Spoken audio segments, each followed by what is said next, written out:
अस्सलाम वालेकुम एवरीवन, मैं हूं मोहम्मद तला और आप लोग देख रहे हैं तलाश फिज़िक्स एकेडमी। आज हम लोग फिज़िक्स का एक बहुत ही इंपॉर्टेंट टॉपिक कवर करने वाले हैं और ये 9th में भी इस्तेमाल हो सकता है। फर्स्ट वाले स्टूडेंट और जो भी जनरल नॉलेज रखना चाहते हैं अबाउट फिज़िक्स वो इस लेक्चर को इक्वली इंपॉर्टेंट पा सकते हैं। आज का जो हमारा लेक्चर होगा उसमें हम लोग दो बहुत ही इंपॉर्टेंट टर्म्स डिस्कस करेंगे, उनके फॉर्मूले यूनिट्स वगैरह डिस्कस करेंगे और वो है टॉर्क एंड कपल।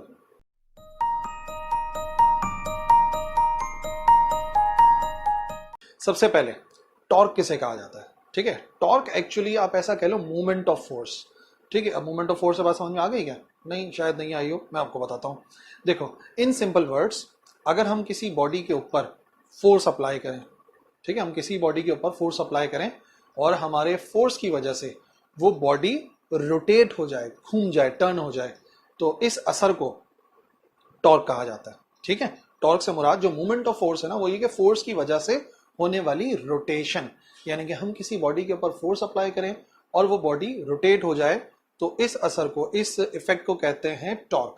और ऐसा आप लोग बहुत ही ज्यादा ऑब्जर्व करते हो अपनी डेली रूटीन के अंदर। कहीं और जाने की जरूरत नहीं है, फिजिक्स में हमें कहीं दूर जाने की जरूरत नहीं होती। मिसालों के लिए हमें खुद मिसाल पता होती है जो कि हम डेली रूटीन में इस्तेमाल कर रहे होते हैं। फॉर एग्जाम्पल, ओपनिंग और क्लोजिंग ऑफ डोर।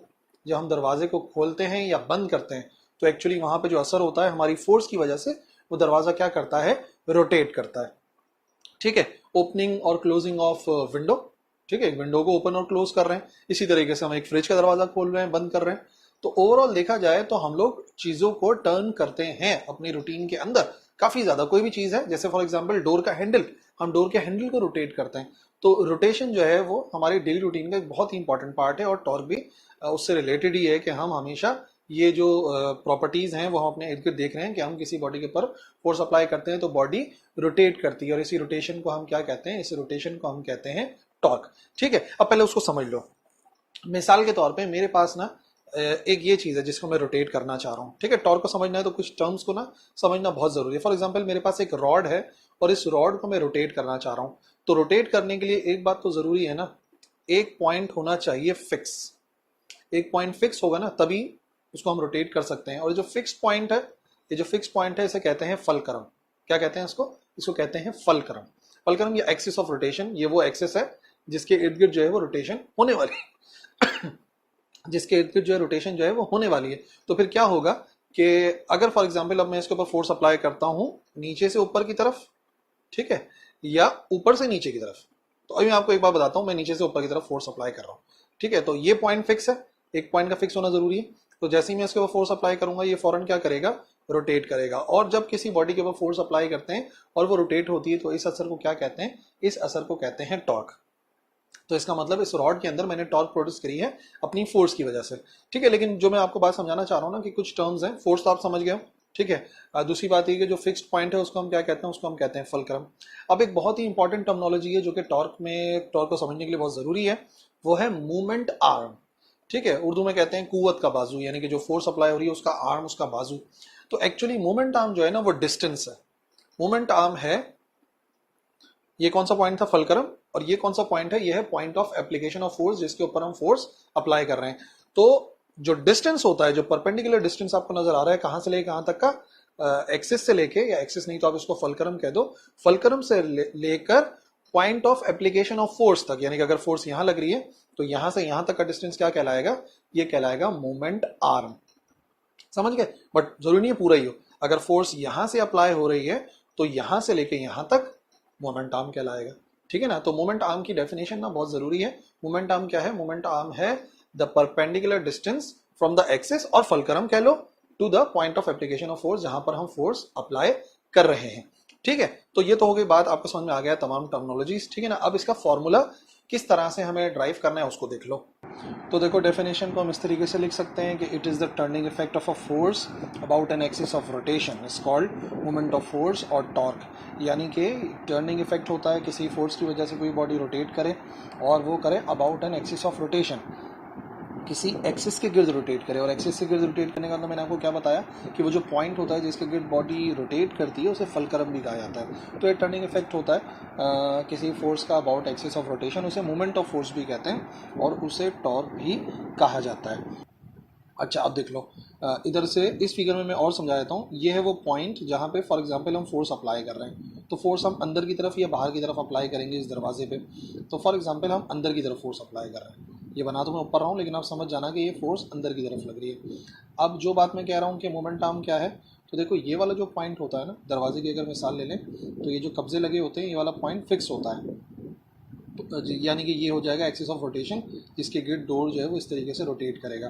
तो यहाँ से लेकर यहाँ तक का जो डिस्टेंस है ना, यहाँ तक का डिस्टेंस, ये कहलाता है मोमेंट आर्म। और मोमेंट आर्म को हम आर से या डी से शो कर सकते हैं, ठीक है। आर से भी शो किया जाता है और उसको डी से भी शो किया जाता है। तो बहरहाल ये कहलाता है मोमेंट आर्म। तो ये हो गई अप्लाइड फोर्स, इधर हो रही है, और ये एक्सिस ऑफ रोटेशन है, तो दोनों के दरमियान का डिस्टेंस आर या डी कहलाएगा। तो फॉर्मूला तो ये बनेगा कि टॉर्क बराबर होती है force multiply by moment arm. यानी कि कभी भी अगर आपको टॉर्क कैलकुलेट करना होगा तो आप क्या करोगे, आप फोर्स को मोमेंट आर्म से मल्टीप्लाई करोगे। ओके, और अगर एज अ सिंबल देख लो तो टॉर्क का सिंबल ये होता है, और ये सिंबल ना टॉ पढ़ा जाता है, TAU, टॉ। तो टाउ हो गया सिंबल ऑफ टॉर्क, ठीक है। और जो अप्लाइड फोर्स है, जो फोर्स अप्लाई की जा रही है, वो हो गई F। और जो मोमेंट आर्म है, जिसको फॉर एग्जांपल हमने यहाँ पे D से शो करा हुआ है, ये हो गया मोमेंट आर्म। यानी कि फोर्स इंटू D करेंगे, मोमेंट आर्म करेंगे, तो हम लोग क्या फाइंड कर लेंगे, हम लोग फाइंड कर लेंगे टॉर्क को। तो सबसे मतलब आसान सा फार्मूला है काफ़ी, बस फोर्स को मोमेंट आर्म से हमें मल्टीप्लाई करना होगा। अच्छा, अब अगर हम टॉर्क का फॉर्मूला इस्तेमाल करते हैं तो आप ये देख लो कि टॉर्क डिपेंड किस चीज़ पर कर रही है, ठीक है ना। टॉर्क डिपेंड कर रही है किन किन चीज़ों पे, तो देखो टॉर्क डिपेंड करती है 3 फैक्टर्स पे, ठीक है ना। 3 फैक्टर्स के ऊपर टॉर्क डिपेंड करती है, क्योंकि ये भी पेपर में पॉइंट आ सकता है कि right the factors on which the torque depends. तो देखो सबसे पहले टॉर्क किस पे डिपेंड करती है, टॉर्क डिपेंड करती है फोर्स पे। फोर्स पे डिपेंड करती है ना, जितनी ज्यादा फोर्स अप्लाई करोगे चीज उतनी ज्यादा घूमेगी। आप डोर के ऊपर कम फोर्स अप्लाई करो, डोर कम रोटेट करेगा। रॉड वाली एग्जांपल से कम फोर्स अप्लाई करूंगा कम रोटेट होगी, ज्यादा अप्लाई करूंगा तो ज्यादा रोटेट होगी। तो पहला जो इंपॉर्टेंट फैक्टर हो गया वो क्या हो गया, वो हो गया फोर्स, या अप्लाइड फोर्स कर लो। दूसरा सबसे इंपॉर्टेंट पार्ट, मूवमेंट आर्म, कुवत का बाजू, यानी कि जो डिस्टेंस है ना, परपेंडिकुलर डिस्टेंस है point of application of force से लेके फलक्रम तक का, वो डिस्टेंस जितना ज्यादा होगा उतनी ही ज्यादा टॉर्क प्रोड्यूस होगी, ठीक है। फॉर एग्जांपल अगर मैं इधर 10 न्यूटन की फोर्स अप्लाई करता हूं तो आप देखो कितना रोटेशन हो रहा है, उतनी फोर्स इधर अप्लाई करता हूं तो रोटेशन ज्यादा होगा, उतनी फोर्स इधर अप्लाई करता हूं तो रोटेशन ज्यादा होगा। यानी कि जितना फलक्रम के दूर से आप किसी बॉडी को रोटेट करने की कोशिश करोगे उतना ज्यादा आप टॉर्क प्रोड्यूस करने के काबिल हो जाओगे। इसी वजह से आप देखोगे दरवाजों में जो हैंडल लगाया जाता है वो बिल्कुल कोने पे लगाया जाता है, उसको हम एक्सिस वाली तरफ नहीं लगाते, जहां पर वो एक्सिस है जहां पर रोटेट करता है वहां पे नहीं लगाते, बल्कि उससे दूर लगाते हैं। ज्यादा दूर इसी वजह से लगाते हैं, जितना ज्यादा दूर होगा उतना आसानी के साथ हम रोटेट कर सकते हैं। और अगर आप कोशिश करके देख लो, दरवाजे को आप जो है वो हैंडल जो है वहां से घुमा के चेक करो, या फिर उससे करीब जाते रहो एक्सिस की तरफ, वहां से रोटेट कराओ, तो यकीनन जो टॉर्क प्रोड्यूस होगा वो कम प्रोड्यूस होगा, ठीक है। ये हो गए 2 फैक्टर। तीसरा फैक्टर एंगल। देखिए अगर मैं फोर्स इस तरफ से अप्लाई करता हूं, ठीक है, परपेंडिकुलर अप्लाई करता हूं, ठीक है, ये मोमेंट आर्म है, कौन से एक्सिस में नजर आ रहा है, एक्स एक्सिस में। मैं फोर्स वाई एक्सिस में अप्लाई करता हूं तो मैं इसको इजीली रोटेट कर सकता हूं, या जेड एक्सिस में अप्लाई करूं, जेड तो आप लोगों मैट्रिक में नहीं होता, लेकिन बहरहाल अगर मैं 90 डिग्री पे फोर्स अप्लाई कर रहा हूं मोमेंट आर्म के लिहाज से, तो मैं इजीली रोटेट कर पा रहा हूं। लेकिन अगर यही एंगल कुछ कम होता रहा है, फोर्स में ऐसे अप्लाई करूं तो थोड़ी कम रोटेशन होगी, फोर्स ऐसे अप्लाई करूं, और अगर फोर्स ऐसे अप्लाई करने लगा या ऐसे अप्लाई करने लगूं तो आप देखो रोटेशन होगी ही नहीं। ये 90 डिग्री है, ठीक है, 90 डिग्री से कुछ चेंज करते रहेंगे, रोटेट करना मुश्किल होगा। दरवाजा अगर इस तरीके से तो हम ऐसे फोर्स अप्लाई करते हैं तो आसान रहता है, अगर एंगल वगैरह बन रहा होगा टेढ़े तरीके से अप्लाई करेंगे तो यकीनन टॉर्क कम प्रोड्यूस होगी। तो टॉर्क के जो फैक्टर्स हैं वो 3 है, अप्लाइड फोर्स है, मोमेंट आर्म है, और तीसरा है जो एंगल हमने अप्लाई करा, परपेंडिकुलर होगा, 90 डिग्री होगा तो बेहतरीन होगा। अब आ जाओ, जो दूसरी डेफिनेशन वो ने कवर करनी थी आज, वो थी कपल की डेफिनेशन, ठीक है। कपल जो है वो एक्चुअली टॉर्क से रिलेटेड एक टॉपिक है, और किस चीज को कहते हैं कपल, कब बनता है कपल, रोटेशन कैसे प्रोड्यूस होती है उसकी वजह से, ये बात आप समझ लो। अगर किसी बॉडी के ऊपर 2 फोर्सेज अप्लाई हों, ठीक है, यानी कि 2 फोर्सेज का होना जरूरी है, दोनों फोर्सेज का मैग्नीट्यूड बराबर होना जरूरी है। 2 फोर्सेज हैं, 2 फोर्सेज का मैग्नीट्यूड बराबर होना जरूरी है, दोनों का ऑपोजिट डायरेक्शन में होना जरूरी है, ठीक है। और ऑपोजिट डायरेक्शन में होने के अलावा जो दोनों फोर्सेज हैं वो बॉडी के 2 डिफरेंट पॉइंट्स पे एक्ट करें, तब जाके कपल बनेगा, ठीक है। क्या क्या शराइत हैं कपल की, 2 forces same magnitude opposite direction, और वो एक्ट करें on the different points of the body, तो वो कॉन्स्टिट्यूट करता है कपल, वो बना देता है कपल को, ठीक है। जैसे मिसाल के तौर पर भी देखो कपल किस तरीके से रोटेशन करवा सकता है। ये फॉर एग्जाम्पल अब एक्सिस जो है वो इधर कहीं पर है, दरमियान में एक्सिस नहीं भी है, ये एक बॉडी है फॉर एग्जाम्पल, इसके ऊपर मैं दो फोर्स अप्लाई कर रहा हूँ, ठीक है, एक फोर्स ऊपर की तरफ अप्लाई कर रहा हूँ, एक फोर्स नीचे की तरफ, दो हाथों की फोर्स है, दोनों की फोर्स तकरीबन बराबर है, ठीक है।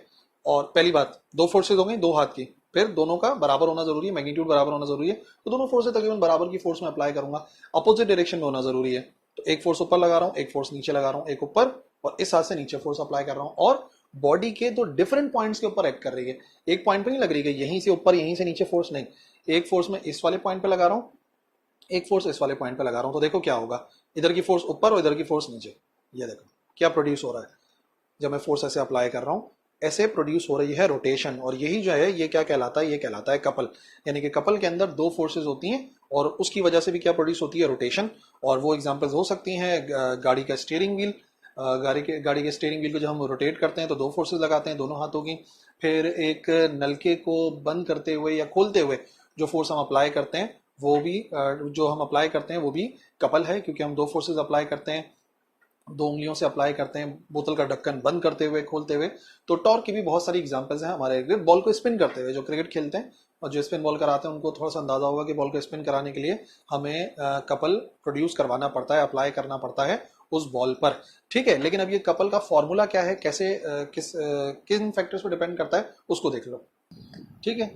कपल की डेफिनेशन में दो फोर्सेज होती हैं सेम मैग्नीट्यूड की, अपोजिट डायरेक्शन की, और एक्ट करती हैं on two different points of a body, और उसे हम कहते हैं कि ये बना रहा है कपल, ठीक है ना। तो दो forces same magnitude opposite direction और वो किसी बॉडी के दो डिफरेंट पॉइंट्स पे एक्ट करें, उसे हम कहते हैं कपल।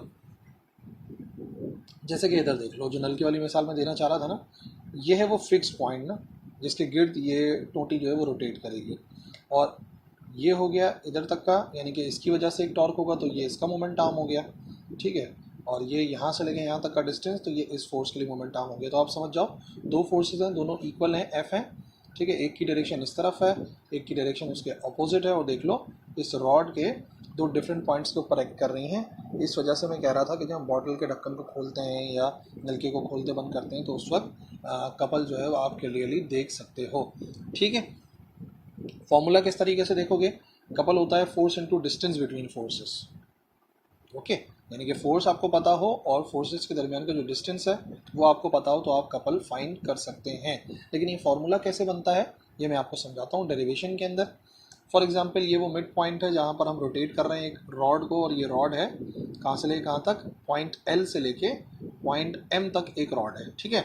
इधर फोर्स ऊपर की तरफ लग रही है एफ, और इधर फोर्स नीचे की तरफ लग रही है एफ। अब टॉर्क का फॉर्मूला में बताया, टॉर्क किसके बराबर होता है, एफ इंटू डी के, और यहाँ पे तो दो दो टॉर्क हैं, एक इस वाले एफ की वजह से है और एक इस वाले एफ की वजह से है। तो torque due to first force अगर देखा जाए, फर्स्ट फोर्स हो जाएगा एफ, ठीक है, और वो कहाँ से लेकर कहाँ तक है, मोमेंट आर्म होता है फिक्स पॉइंट से लेके point of application of force. तो इस पॉइंट का नाम ओ है, इस पॉइंट का नाम एल है, तो मोमेंट आर्म हो जाएगा यहाँ से लेके यहाँ तक का डिस्टेंस। यानी कि अगर मैं इसको D1 लिखना चाहूँ आप लोगों को समझाने के लिए, अगर ये पहली फोर्स है तो ये हो जाएगा इसका मोमेंट आर्म फिक्स पॉइंट से लेके point of application of force तक का डिस्टेंस, जो कि OL आ गया, ये हो गया पहला टॉर्क। इसी तरीके से दूसरा टॉर्क निकाल सकते हैं, ऊपर जो फोर्स लग रही है तो उसका मोमेंट आर्म होगा O से लेके M तक का, तो हमें पता है टॉर्क बराबर होती है फोर्स इंटू मोमेंट आर्म, तो फोर्स तो खैर F ही है और मोमेंट आर्म हो जाएगा O से लेके M तक का फासला, ये जो आ गया यहाँ पे। दो टॉर्क हैं, एक टॉर्क 1 है एक टॉर्क 2 है, क्योंकि दो फोर्सेज हैं तो टॉर्क भी दो ही होंगी। टोटल निकाल लोगे तो टॉर्क फाइंड कर सकते हैं, टॉर्क 1 में प्लस टॉर्क 2 को ऐड कर दोगे तो ये हो जाएगा F इंटू OL और F इंटू OM, जो टॉर्क 1 और टॉर्क 2 की वैल्यू थी वो पुट कर दी। कॉमन देखो क्या आ रहा है, F कॉमन आ गया, ठीक है, दोनों में से F कॉमन आ गया, तो पहले क्या बचा, पहले बचा OL, फिर प्लस का OM बचा, यानी कि OL कहाँ से कहाँ तक का डिस्टेंस है, OL है यहाँ से यहाँ तक का डिस्टेंस, और OM है O से लेके M तक का डिस्टेंस। तो अगर देखा जाए तो OL प्लस OM इन दोनों डिस्टेंस को मिला देंगे तो क्या बन जाएगा, वो बन जाएगा यहाँ से लेकर यहाँ तक का फासला। और लेट से अगर इसको हम D से शो करते हैं तो ये हो जाएगा डिस्टेंस बिटवीन फोर्सेस। जो मैंने आपको कपल का फॉर्मूला अभी बताया यही था कि कपल बराबर होता है फोर्स को मल्टीप्लाई कराते हैं डिस्टेंस बिटवीन फोर्सेस। तो जो D नज़र आ रहा है ये एक्चुअली क्या है, OL वाला जो फासला है, OL वाला जो फासला है उसमें अगर O से M तक के फासले को ऐड कर दें तो एक टोटल फासला आ जाएगा D, और ये टोटल फासला डिस्टेंस बिटवीन फोर्सेस है। तो टॉर्क आ जाएगा F इंटू D, और D फिलहाल इस कपल के फॉर्मूले के अंदर क्या बनेगा, वो बनेगा डिस्टेंस बिटवीन फोर्सेस। तो इसका मतलब कपल भी दो फैक्टर्स पे डिपेंड कर रहा है। कपल डिपेंड कर रहा है अप्लाइड फोर्स के मैग्नीट्यूड पे। अब चाहे इसको बोल दो या ये वाली फोर्स को बोल दो, क्योंकि फोर्सेस तो इक्वल है। नंबर वन, कितनी फोर्स अप्लाई हो रही है। दूसरा, फोर्सेस के दरमियान का डिस्टेंस कितना है। जी हाँ, अगर दो फोर्सेस के दरमियान का डिस्टेंस कम है तो मैं टॉर्क कम प्रोड्यूस करवा पाऊंगा, लेकिन जितना डिस्टेंस बढ़ता चला जाएगा उतना आसानी के साथ रोटेट करवा पाएंगे। ठीक है ना। तो जितना ज्यादा डिस्टेंस होता है उतना रोटेट कराना आसान होता है। इसी वजह से ट्रक्स वगैरह का आप देखो, स्टीयरिंग व्हील बड़ा होता है, और जितना स्टीयरिंग व्हील छोटा होगा उतना उसको रोटेट कराना क्या हो जाएगा, डिफिकल्ट हो जाएगा। तो दो फैक्टर्स हो गए, ठीक है, दोनों फोर्सेज हो गई और दोनों फोर्सेज के दरमियान का डिस्टेंस हो गया। ठीक है, so that's it. I hope आपको समझ में आ गया होगा कि क्या मुराद है, क्या मतलब है टॉर्क का, क्या मतलब है कपल का, और फॉर्मूले वगैरह भी बता दिए, फैक्टर्स भी बता दिए। कोई कंफ्यूजन है तो आप लिखिए कमेंट सेक्शन में, मैं इंशाल्लाह रिप्लाई करूंगा। That's all for this lecture. अल्लाह हाफिज़।